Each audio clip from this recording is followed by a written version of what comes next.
মনোনয়ন নিয়ে হাইলাকান্দিতে এসে সংবর্ধনার জোয়ারে ভাসলেন কংগ্রেস প্রার্থী হাফিজ রশিদ আহমেদ চৌধুরী।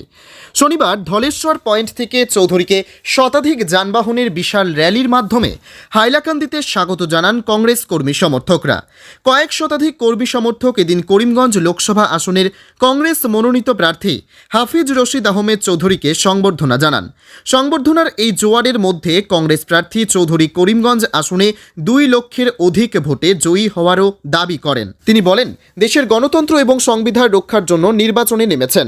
র্যালিতে চৌধুরীর সঙ্গে ছিলেন হাইলাকান্দি এবং করিমগঞ্জের 2 জেলা কংগ্রেস সভাপতি, কাটিগড়ার বিধায়ক জলিল উদ্দিন মজুমদার সহ বিভিন্ন স্তরের কংগ্রেস কর্মীরা।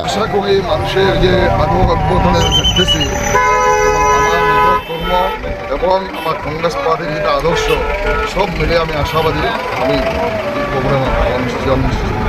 কত হাজার ভোটে আমি চলে যান না, মোটামুটি যেটা মানুষের যে আদরটা দেখতেছি, যেভাবে আমাকে রেসপন্স করতেছে, আমাকে যেভাবে দিতেছে, আজকেই আপনারা দেখতেছেন, এইগুলো তাকে বোঝা যায় মানুষ আমাকে নিশ্চয় গ্রহণ করেছে এবং ভবিষ্যতে আমার গ্রহণ করবে ভোটের সময়। স্যার, একজন সাংবাদিক মুখ্যমন্ত্রীকে প্রশ্ন করায় চাকরি পাওয়াতে হয়েছে, নিশ্চয়ই আপনারা দেখেছেন। এই ব্যাপারে কি বলবেন? একজন সাংবাদিক মুখ্যমন্ত্রীকে প্রশ্ন করায় চাকরি সাসপেন্ড হয়েছে, উনি দেখেছেন নিশ্চয়। সাংবাদিকে মুখ্যমন্ত্রীকে প্রশ্ন করায় সেই দিন, কতদিন কাকে সাসপেন্ড করেছে?